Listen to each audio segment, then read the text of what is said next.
После успешного Саламинского сражения в ходе греко-персидской войны афиняне вернулись домой и начали отстраивать родной город. А персы для зимовки отступили в Фессалию, но весной вновь заняли Среднюю Грецию. Мардоний направил в Афины посольство, которое предложило мир, дружбу и союз с персами. Персидский командующий от имени своего царя обещал забыть все обиды, причиненные ему афинянами, предоставить их государству свободу и независимость, а также восстановить за свой счет все, что было разрушено в Афинах. Кроме того, персы давали согласие на захват афинянами соседних земель. Однако афиняне не спешили ложиться под персов. Они намеренно затягивали переговоры, чтобы об их ходе узнали спартанцы. Оставаться против персов в одиночестве спартанцы не хотели, поэтому тоже отправили в Афины послов, призывавших не продавать свободу Эллады варварам. Тогда афиняне тем и другим ответили, что ни на земле, ни под землей не найдется столько золота, чтобы персы смогли искупить преступления перед богами, чьи храмы и статуи в Афинах они уничтожили. Поэтому между афинянами и персами нет и не может быть мира, пока варвары собственной кровью не смоют свою вину перед людьми и богами. Получив такой ответ, Мардоний вновь двинул свои войска в Аттику, и афинянам снова пришлось бежать на близлежащий остров Саламин. Персы опять заняли Афины и снова обратились к афинянам с мирными предложениями. Афиняне и их союзники в Средней Греции настаивали на том, чтобы спартанцы немедленно оказали им помощь, но те, как обычно, тянули. В то же время лихорадочно достраивали стену у Коринфского перешейка. Афинянам пришлось пригрозить, что в случае дальнейшего промедления им придется принять предложение Мардония. Если бы они выполнили свою угрозу, укрепления в узком месте стали бы бесполезными, так как в расположении персов оказался бы Афинский флот, с помощью которого они могли высадиться в любом месте Пелопоннеса. Только тогда войско спартанцев и их союзников выступило навстречу врагу. Объединенными силами греков командовал спартанский стратег Павсаний, племянник погибшего при Фермопилах царя Леонида. Он был регентом при его малолетнем сыне. Решившись начать кампанию, спартанцы далее действовали более энергично. Узнав о выступлении греков, Мардоний уничтожил в Афинах все, что там оставалось после первого персидского нашествия, и отступил в Биотию, поскольку гористая Аттика была неудобна для действий конницы. За ним последовал Павсаний. По Геродоту греки располагали 110-тысячным войском, а Мардоний имел 300 тысяч. Современные историки считают, что реальное количество войск обеих сторон было меньше. Мардоний имел не более 120 тысяч, а греки около 80 тысяч человек. Сражение, решившее судьбу Эллады, состоялось при Платеях, биотийском городке, жители которого помогли афинянам разгромить персов при Марафоне. Персы заняли очень выгодную позицию. Пути сообщения, по которым к ним подходили подкрепления и подвозили продовольствие, были у них за спиной. Положение греков было хуже. Им продовольствие доставляли с Пелопоннеса. Аттика была полностью разгромлена. Транспорту приходилось преодолевать по пути горный хребет, к тому же мешала персидская конница, которая активно действовала в тылу противника. Увидев, что противник собирается занять позицию на возвышенности, Мардоний, чтобы помешать этому, двинул вперед свою конницу, которая принялась непрерывно атаковать противника. Передовой отряд греков попал в критическое положение и запросил помощи у Павсания. Прийти на помощь вызвались 300 афинян, которые контратаковали персов. Под начальником персидской конницы Масистием случайной стрелой был ранен конь. Он взвился на дыбы и сбросил всадника, который под тяжестью доспехов сам не смог подняться. Греки набросились на упавшего, и один из них поразил Масистия копьем в глаз через отверстие в шлеме. Персы пытались отбить тело своего командира, но к грекам подошли подкрепления, и персидской коннице пришлось отступить. В персидском войске был объявлен траур по влиятельному начальнику конницы. Греки же провезли тело Масистия на колеснице между рядами гоплитов, чтобы повысить дух своих войск. Пока персы горевали по Масистию, греки получили возможность сменить позицию, передвинувшись примерно на 12 километров ближе к городу Платея.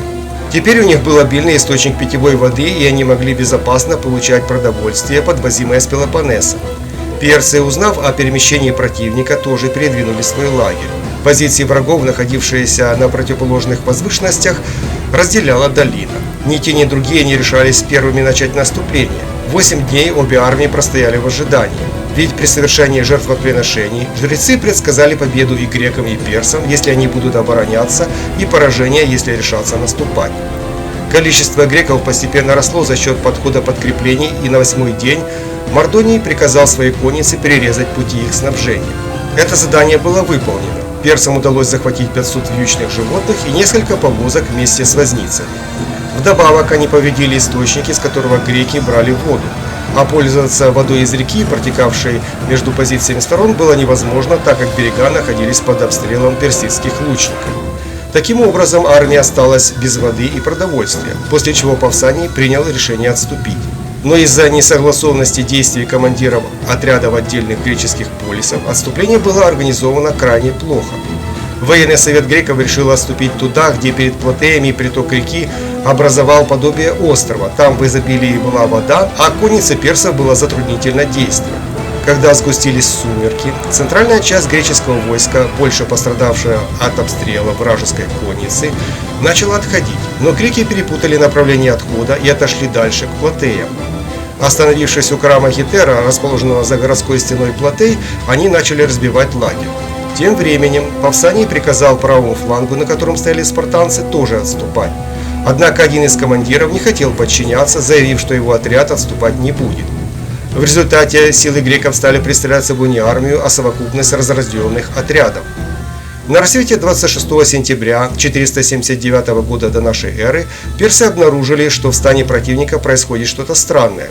Часть греков расположилась у Платей, афинян не было видно, они были скрыты за горами, а спартанцы растянулись по горной гряде. Их догонял последний отряд, командир которого наконец-то понял, что обрекает своих людей на верную смерть. Мардоний быстро оценил ситуацию и немедленно послал вперед конницу, за ней поспешила пехота. Главный удар персов обрушился на спартанцев. Персидский военачальник понимал, что их разгром будет означать конец войны. Меньшую часть своих сил Мардоний направил против остальных греков, чтобы связать их боем, пока он будет громить спартанцев. Отставший спартанский отряд едва успел догнать остальных, когда его атаковали персидские конники. Павсаний поспешно построил свое войско. Хорошо обученные спартанцы быстро построились в фалангу, но она не могла никуда двинуться. Ведь перед боем не было совершено традиционное жертвоприношение. Следует сказать, что спартанцы соблюдали свои традиции с особым фанатизмом. Поскольку на спартанцев обрушилась основная сила врага, Павсаний отправил к афинянам гонца с просьбой поспешить на помощь. Но по пути к ним афинян атаковали отряды фиванцев и других полисов, ранее покоренных персами. Сам Павсаний поднялся на холм для совершения жертвоприношений. Однако первая жертва не предрекала благоприятный исход битвы. Жрец приносил в жертву очередных животных, но боги не давали благоприятных знамений.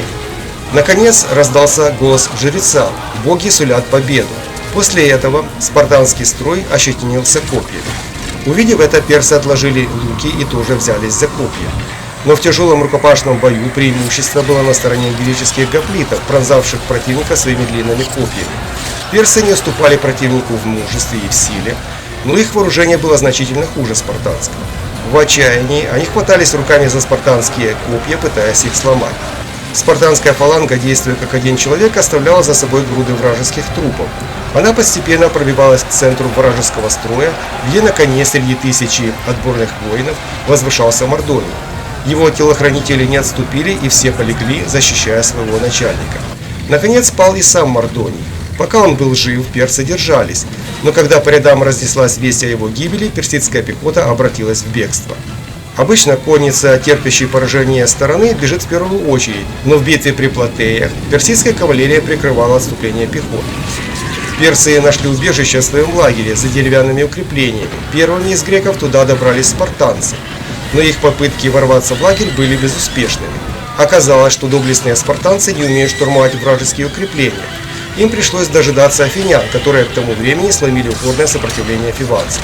Персы довольно долго сдерживали противника, но в конечном итоге греки проломили стену и ворвались в лагерь, где была устроена настоящая резня. Лишь 40-тысячный отряд персидской армии, не участвовавший в битве, организованно отступил с поля боя. Греки не стали его преследовать, и в дальнейшем этот отряд переправился в Персию. От остального войска Мардония в живых осталось менее 3000. Так спартанцы отомстили за гибель Леонида и его отряда. Сражения при Саламине и Платеях определили результат греко-персидских войн. Хотя боевые действия тянулись еще 40 лет, борьба фактически закончилась в ничью.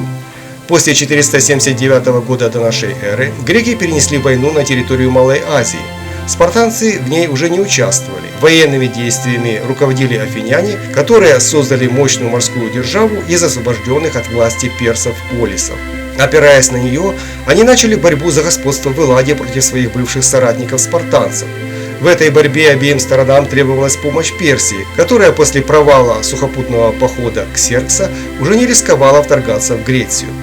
Однако персы зорко следили за делами в Элладе, поддерживая слабых против более сильных. Лучшие времена персидской державы были уже в прошлом, и персы опасались того, что объединенные греки двинутся на них войной. В конце концов это произошло, но лишь через 1,5 века после персидского нашествия в Элладу.